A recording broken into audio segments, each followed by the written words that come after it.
Ayan, good morning Luzon, Visayas, Mindanao at sa buong mundo. Good morning na po sa maagang nagising. Ayan, good morning Sister Ana, Sister Josephine Jungko, good morning. Ayan, si Father Joseph Trinidad Victorino, good morning po. Father Nilito, good morning. Hallelujah. Purihin po ang Panginoon sa umagang ito. Umagang kay ganda.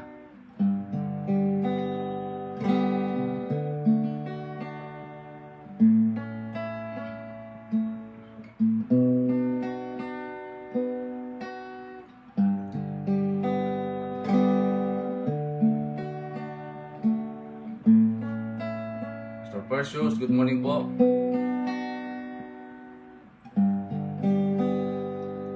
Tayo po ay manalangin. Panginoon, marami pong salamat sa magang ito. Tunay na Ikaw po ang nag-restore sa aming pong mga kalakasan. Ikaw po ang nagbibigay sa amin ng katalinuhan, Panginoon. Kaya naman sa umagang ito, minsan pa, O Lord God,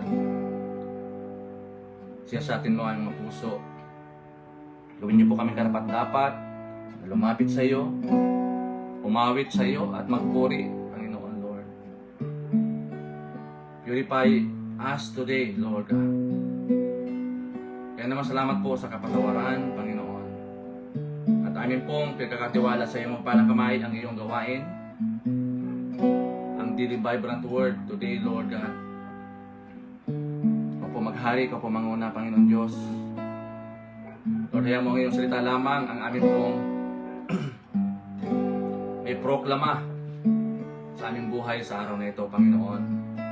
At higit sa lahat, Lord, makarating dyan sa iyo, trono, ang aming pong pagpupuri,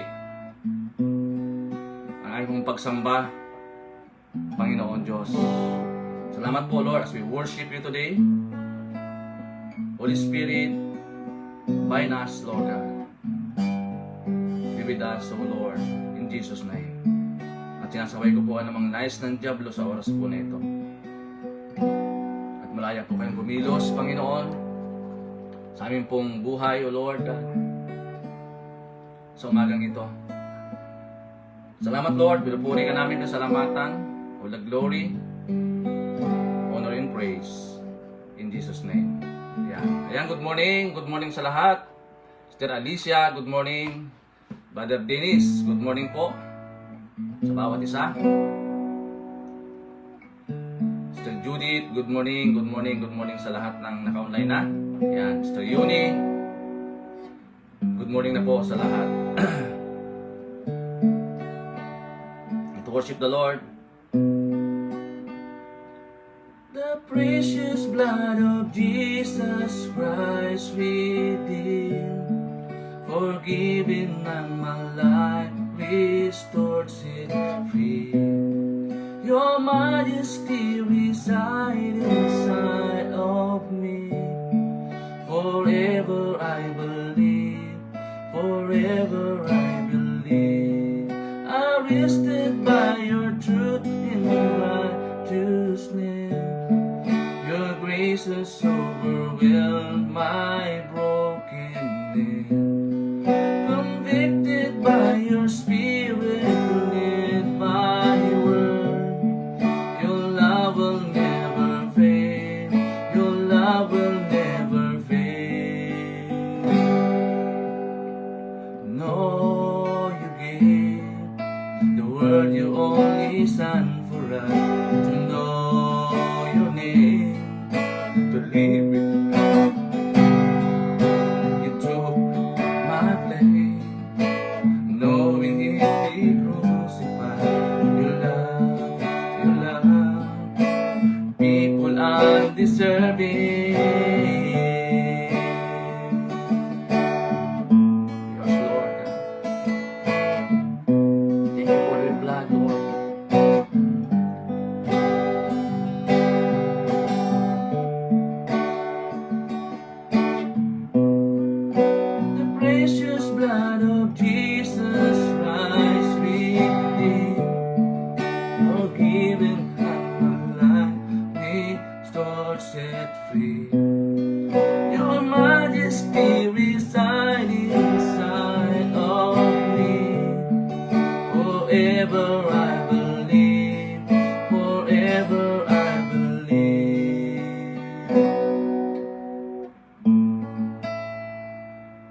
love, Lord God.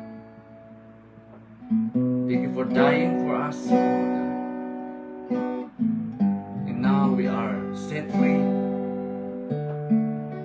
Thank you for your love, your unfailing love. You are never failed since the beginning. Arrested by your truth and righteousness, your grace is overwhelmed my brokenness. Convicted by your spirit, led by your word, your love will never fail. Your love will never fail. Yes, O Lord God, your love will never fail. Thank you, Lord God. Praise you. Glorify your name today. Comfort us today, Lord God, by your word, by your truth, by your righteousness. Your grace was overwhelmed, Lord God. Even this very moment, Lord God. Even my brokenness, Lord. You are here, Panginoon Diyos. Salamat po. Pinupuri ka namin salamatan, Lord God, sa umagang ito. All the glory, honor, and praise. In Jesus' name. Amen and amen. Ayan, good morning. Good morning po sa bawat isa. Napakasarap magpuri sa ating Panginoon. Because God deserves the worship. God deserves the glory of His people. Ayan.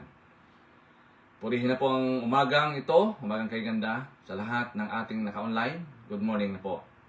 So ating pong tatalakayin, ating pa rin pong tinatalakay, yung the power of vision. Yung ating vision. At ngayong umaga, ang title po ay Vision gives us a strong reason to live. Ang pangitain ay nagbibigay sa atin ng matinding dahilan para mabuhay. Sa Psalm chapter 118 verse 17, sabi po ni David, I will not die but live and will proclaim what the Lord has done. Hindi ako mamatay, kundi mabubuhay at ipapahayag ang ginawa ng Panginoon. Napaganda ng declaration ni Haring David, mga kapatid.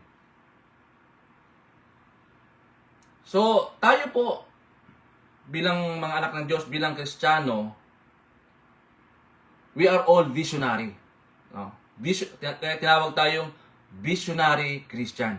Wala pong Kristiyano na walang vision. Mga kapatid, tanda natin, ang vision na ito nanggaling sa Panginoon. Kaya nga, vision gives us clear direction. And vision builds the future.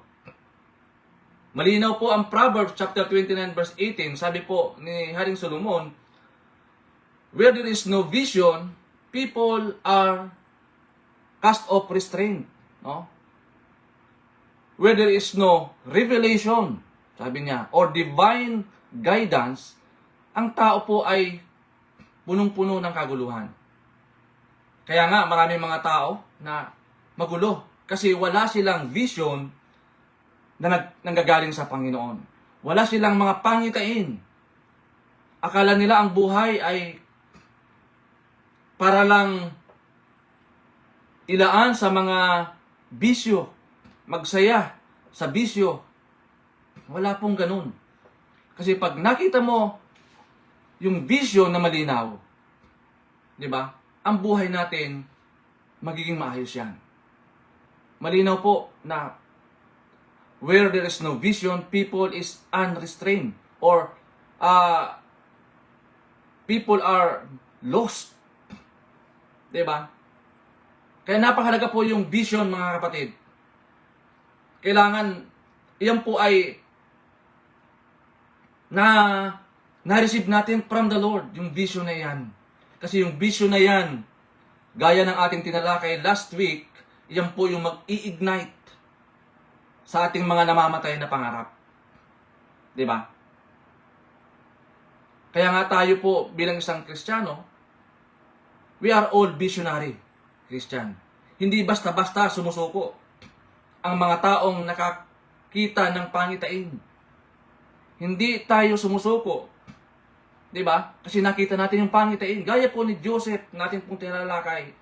No, kahit na mahirap yung pasimula, dahil nakita niya ng malinaw yung vision na nung galing sa Panginoon, hindi siya sumuko. Dahil alam niya, sa bandang dulo nito, sa dulo ito, tiyak magtatagumpay. Ganun din tayo, mga kapatid. Kaya tayo nagsusumikap sa mundong ito na kahit na masalimuot, di ba? Nagpapatuloy tayo kasi nakita natin yung vision na nagmumula sa Panginoon. Di ba, mga kapatid? Gaya ng tinalakay po ni Pastor, di ba? We are more than conquerors in Christ Jesus, our Lord. Tayo po ay higit pa sa mananagumpay. Iyan po yung kondisyon natin sa Panginoon. We are more than conquerors. Hindi lamang conquerors, we are more than conquerors in Christ Jesus. Kasi nga, na-caught up ka sa vision. Nakita mo na ang buhay ay para lamang sa Diyos. Yung purpose mo, bakit ka nabubuhay, para yan sa kaluguran ng Panginoon. Diba? Malinaw, na-picture out mo yung buhay. Bakit ka nandito sa mundong ito? Dahil alam ng Diyos, yung buhay mo ay gagamitin yan para sa kanyang kaluwalhatian. Diba? Kaya nga, without us, walang ibang pwedeng gamitin ang Panginoon kundi tayo. Hindi niya pwedeng gamitin yung mga hayop. Tayo lamang. The perfect representation ng katangian ng ating pong Panginoong Hesus. Only human. Diba, mga kapatid?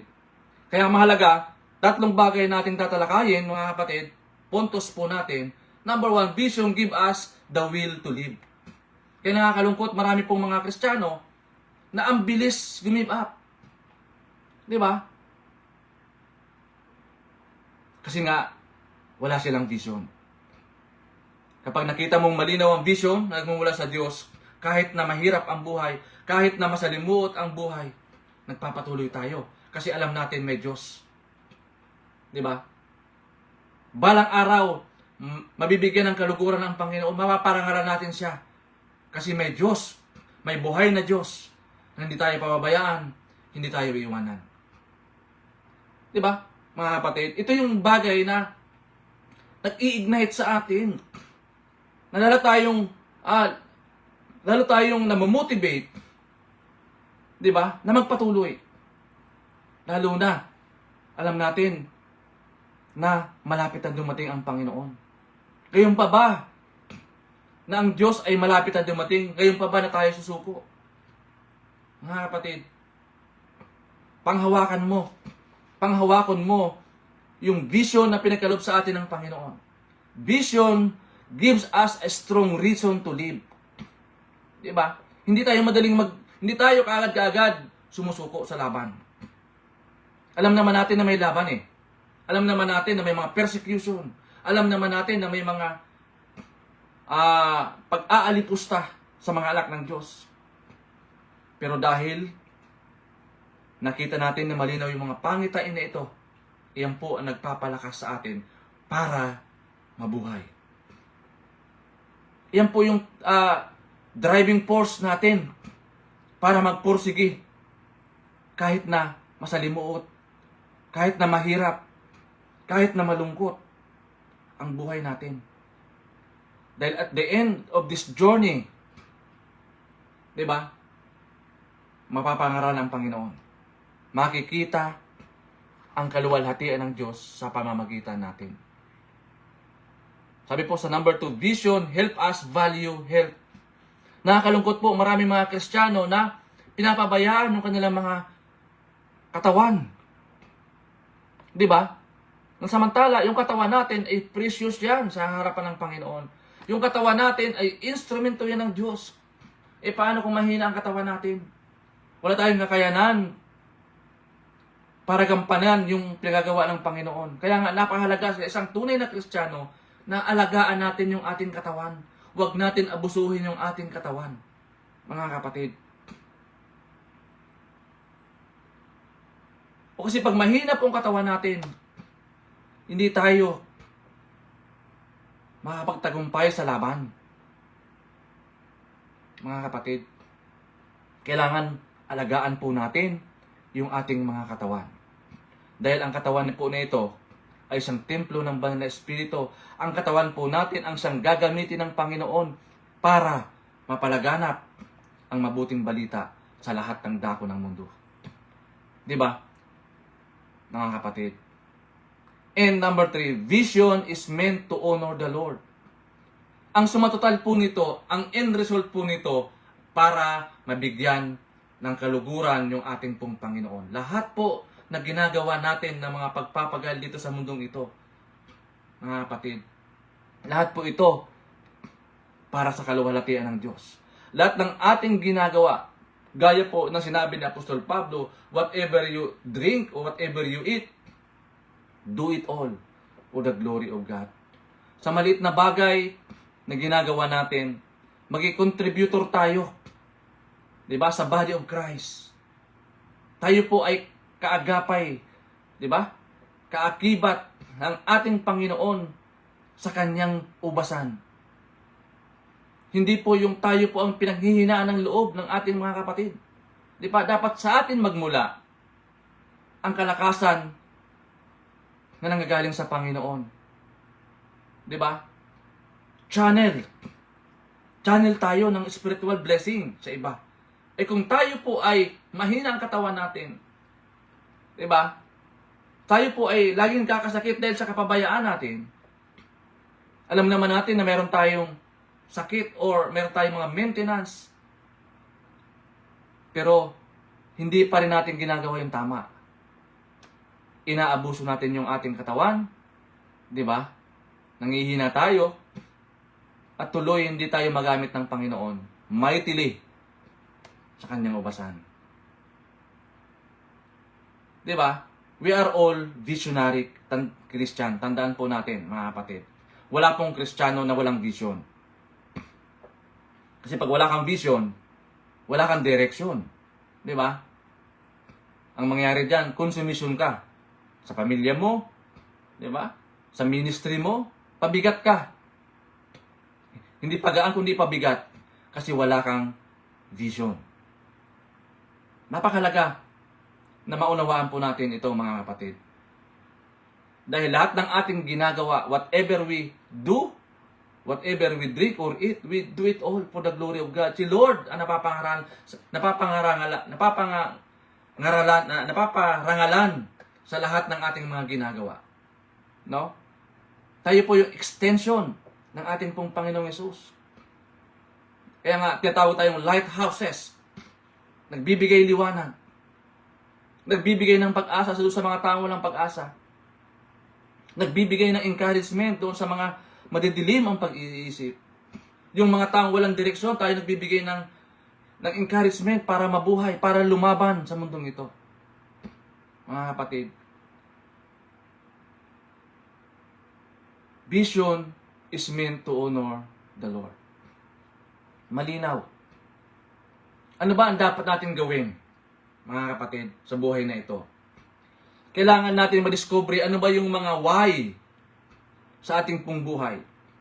Ano ba ito yung mga why sa pamilya natin, sa ministry natin, sa paglilingkod sa ating pong Panginoon at sa kapwa natin. Tanda natin, tayo po ay kamanggagawa ng ating Panginoon. Without us, hindi mangyayari yung plataforma ng Panginoon sa pagpapalaganap ng mabuting balita sa buong mundo. Kaya nga, dapat yung motivation natin, no? 'Di ba? Ay positive. Gaya ng dalawang 12 spies na si Joshua and Caleb, 'di ba? Sa book of Samuel, 'di ba? Or yun po yung dalawang ito na positibo kasi nakita nila yung vision. Unlike doon sa 10. na sila agad sumuko. Hindi nakita yung vision. Pero si Joshua and Caleb, mga kapatid, nagpursige sila na kahit imposible yung bagay na mangyayari. Kasi kapag imposible na yung bagay, trabaho na ng Diyos yun. Diba? Kapag imposible na yung senaryo, ibig sabihin, trabaho na ng Diyos yun, mga kapatid. Ang kailangan lang natin sumunod doon sa pinagagawa ng Panginoon. Ganyan po ang ginawa nila, no? Ni Joshua and Caleb. Sila po nagporsige. Positibo yung kanilang vision. Positibo yung kanilang pananaw. Alam nila may mga sirkumstansya. Yes, meron. Pero alam nila na sila ay higit pang mananagumpay. Dahil nakita nila yung vision, malinaw yung vision na pinakita sila ng Panginoon. Di ba? All I have to do is to follow God's direction. Mga kapatid, sundin lang natin yung pinagawa ng Panginoon sa atin. Igagayad nga tayo along the way. At kung mayroong mga imposibleng bagay, ibig sabihin, siya ang kikilos, mga kapatid. What we have to do is to do our part. Di ba? Minsan kasi, hindi pa nga tayo nag-uumpisa, pinaghihinaan na tayo. Hindi pa nga natin ginagampanan yung pinagawa ng Panginoon, sumusuko na tayo. Or eventually, nadidistract na tayo, no? Ng mga tao na kapaligid sa atin. Di ba? Kaya napakahalaga na focus tayo. Ano ba yung goal mo? Ano ba yung pinupurso mo sa mundong ito? Mga kapatid, ano ba yung pinagawa sa iyo ng Panginoon sa mundong ito nang habang po tayo nabubuhay? Di ba? Dapat alam natin yun bilang isang Kristiyano.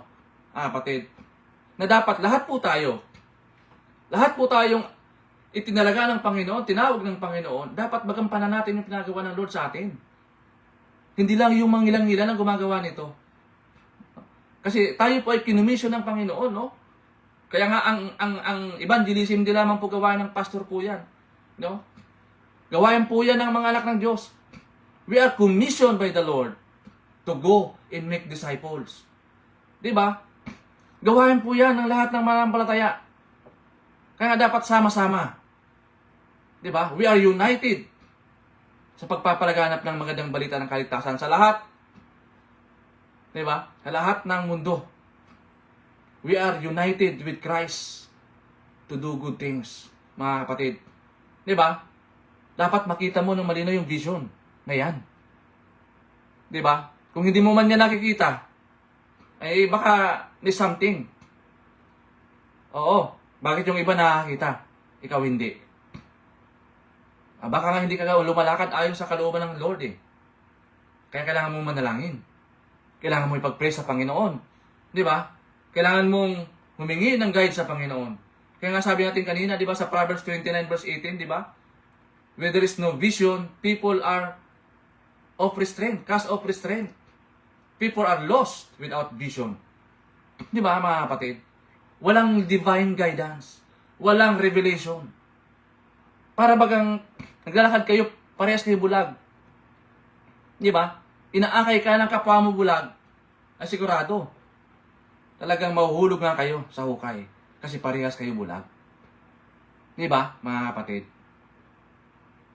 Kailangan makita mo yung pangitain ng malinaw. Ano ba yung pinagagawa sa atin ng Panginoon? Ano ba yung direktiba na binigay sa atin ng Panginoon na gawin natin? Mga kapatid. Yan po yung whys natin. Yung mga why. Diba? Yung family mo hindi pa nakakilala lahat sa Panginoon. Iyon yung why mo. Diba? Kinukunbi ka doon sa trabaho mo na marami pa doon ng mga unsaved. Ikaw ang gagamitin para sila ay masiran. Kaya nga sa lahat ng bagay, di ba?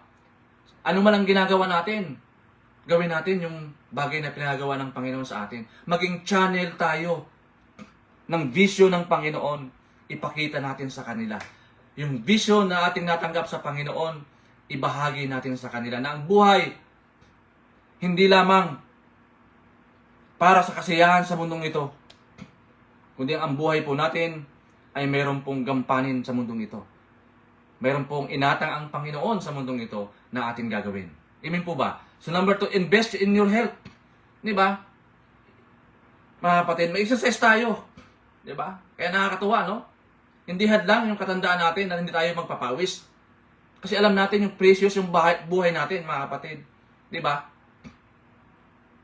Kailangan palagahan mo yung katawan mo. Dahil iyan po ay investment yan para magamit ka ng Panginoon sa pagpapalaganap ng kanyang mabuting balita.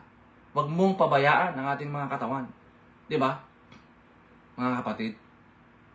And honor the Lord, number 3. Honor the Lord sa lahat ng ating ginagawa. Honor the Lord. Lagi natin titingnan, tatandaan na maliit man o malaki ang ating ginagawa. Tandaan natin lahat ng ginagawa natin patungkol sa Panginoon, nagbibigay yan kaluguran sa Kanya. Di ba? Kaya nga, huwag tayo maghinawa. Di ba? Sa paggawa sa ubasan ng Diyos. At ang pangako ng Panginoon, alam naman natin yung pangako ng Lord. Di ba sa Galatians chapter 6 verse 9, di ba? Di ba? Let us not become weary, sabi niya, of doing good. At in the proper time, we will reap a harvest if we don't give up. Tayo po yun, mga kapatid, yung nakakita ng mga pangitain. Nagaya po ni Joseph. In a long run sa kanyang buhay, akala natin, yung siya po ay nakulong, bininta, hinulog sa balon, akala natin katapusan na ng buhay niya. Wala nang pag-asa. Pero hindi po. Dahil doon sa kulungan, doon ipapakita ng Diyos yung kanyang kaluwalhatian. Lahat ng bagay may gagamitin ang Panginoon, mga kapatid. Kasi minsan, binabypass natin na ang Diyos walang magagawa. Puro human. Tanda natin, if extraordinary na yung kaganapan, yung imposible ng mga bagay ang nangyayari, ibig sabihin, trabaho na yan ng ating pong Panginoon. Mga kapatid. Tandaan natin na ang buhay po natin ay isang patotoo sa ating Panginoon. Tayo po ay salamin na nakikita ng mga tao. Kaya ito po yung ating question to consider. Why does having a strong vision help us maintain a strong body? Bakit ang pagkakaroon ng malakas na paningin ay nakakatulong sa atin na mapanatili ang isang malakas na katawan? Tanda natin, sabi ko nga kanina, our body is a temple of the Holy Spirit. Kung tayo mahina, hindi natin magagampanan yung pinagagawa sa atin ng Panginoon. Kung tayo walang vision, masasayang lamang yung oras, yung panahon. Tumatanda ang tao na walang na-accomplish. Mahalagang, maganda pong bagay na in remembrance na kahit man tayo lumisan sa mundong ito, meron tayong magandang alaala. May legacy tayo na maiiwanan. Di ba? Kaya ngayong kamatayan, hindi yan kawalan eh. Na pag tayo namatay, yung buhay natin, absent from the body, but present with the Lord. Di ba? Mga kapatid, dahil dati tayo talaga sa bagay na yaon. Yan ang bagay natin kayang pigilan. Pero ang bottom line dito, ang pinupunto ko po dito mga kapatid, na maximize mo yung oras mo, nagampanan mo yung pinagawa sa iyo ng Panginoon. Di ba? At lilisan ka man sa mundong ito, napakagandang pakinggan, sabihin sa iyo ng Panginoon, welcome. Di ba? Good and faithful servant. Welcome. Welcome home. Di ba? Na alam mo, wala kang, sa sarili natin, wala tayong regrets. Na yung pagkakataon na binigay sa iyo ng Panginoon, hindi mo nagawa. Malagang bagay na lagi natin sasariwain sa buhay natin, na kahit sa maliit na bagay, nagawa natin yung pinagawa ng Panginoon. Malungkot man na mayroong mga nawawalang mahal sa buhay. Gaya po sa ating kapatid na Ate Mona, Sister Mona. Pero ganun pa man, ay na-maximize niya yung buhay niya sa paglilingkod sa Panginoon. Kaya sabi ko nga, isang bagay na hindi ko kayang kalimutan, yung buhay niya na bilang isang woman of God na hindi matawaran yung paglilingkod sa Panginoon. Di ba? Walang sinayang na pagkakataon na maglingkod sa ating Panginoon. Di ba mga kapatid? Kaya nga we are always remember yung paglilingkod niya sa Panginoon. Hindi yan mawawala sa ating pong puso't isipan. Di ba? Na kahit siya po ay nasa Panginoon na. Ang mahalaga, yung kanyang takbuhin sa mundong ito ay nagampanan po niya. Ganoon din po tayo. Kaya habang tayo po nabubuhay pa, ibig sabihin, mayroon pang plano ang Diyos. Di ba? Marami pa tayong dapat gawin sa buhay na ito. Maglingkod at maglingkod at maglingkod at maglingkod sa ating pong Panginoon. Purihin po ang Panginoon sa umagang ito mga kapatid. Salamat po sa 26 viewers po natin. Yan. Sister Yuni, good morning. Salamat po sa walang sawang pagsubaybay sa ating pong Daily Vibrant Word. No? Kaya nga ang ating pong panalangin ay marami pong mga tao ang makapakinig, maka-witness ng salita ng Diyos sa pamamagitan ng Daily Vibrant Word, ng Facebook Live, no? Kaya nga ang nais natin mga kapatid, i-share po natin ito sa ating mga kapatid, kakilala, kaibigan, no? Kahit saan man sa buong mundo, maaabot po ng ating pong platform. Hallelujah. Puri ng Diyos sa umagang ito. Sister Mau, good morning. Ayan. So, akin pong, in behalf po sa akin pong pamilya, ako po ay taos-pusong nakikiramay, no? Sa pamilya po ni Ate Mona. Particular sa kanyang asawa, sa Kuya Boy at kanilang mga anak. Sa oras po nito na sila po ay may kalungkutan. Yes. Pero naniniwala po tayo na siya po ay kapiling na ng Panginoon. Kapiling na ng Diyos. Sabi nga ni Paul, to live is in Christ and to die is gain. Diba? May kapakinabangan, mga kapatid. There is life after death. Kaya tayo mga Kristiyano, hindi na tayo nasusurprise sa ganung mga bagay. Kasi dating at dating ang panahon. Kaya ang hamon sa atin, nang habang pa tayo nabubuhay,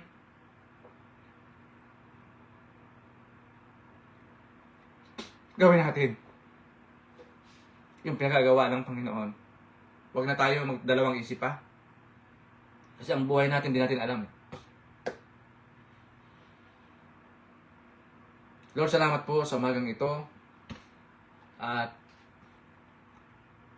minsan pa muli po kaming in-encourage, Panginoon, sa iyong salita, O Lord God. Patuloy po namin pinagkakatiwala sa iyong magpalang kamay ang aming pong mga buhay na ito sa araw na ito ng Sabado. Gawin niyo pong victorious, safe and sound, Lord God. Higit sa lahat, fruitful, Panginoon. At samahan niyo po kami, O Lord God. Ingatan po kami, O Diyos, sa buong maghapon na ito. Pagharian niyo po kami, Panginoon. Hayaan mo, Lord God, ang maghapon ay maging kapakipakinabang sa lahat ng aming gagawin, Lord God. Salamat, we are mourn, God. Isa naman pong aming kapatid, Lord, na nawala at nakasama mo na dyan, O Diyos. Thank you, Lord God, sa buhay po ng aming kapatid, Sister Mona, Lord. Na natapos niya po yung kanyang takbuhin, O Lord God, na meron pong katagumpayan sa buhay po niya. Right now, Lord, we live unto you everything, ang kanya pong pamilya, na naiiwan, Panginoon. Salamat po sa oras po na ito. maging sa salita mo, Lord, na amin pong napagbulay-bulayan. Thank you, Lord God, once again. Ito po ay maging inspirasyon namin sa aming buhay, Panginoon. Lord, maging encouragement sa aming buhay, Lord God. Na hindi kami basta-basta na lamang na manghinawa or give up sa takbuhin ito. Bagkos, gawin kami ng perseverance sa paglilingkod po sa inyo. Salamat po, Lord God, sa oras po na ito.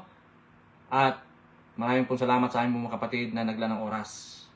Sumubaybay sa oras po na ito. Thank you, Lord God, once again, sa oras po na ito. At maingat po namin binabalik sa lahat ng papuri, pagluwalhati, kadakilaan ay tayong sa iyo lamang sa pangalan ni Jesus. Amen. God bless po mga kapatid. Bye-bye. To God be all the glory.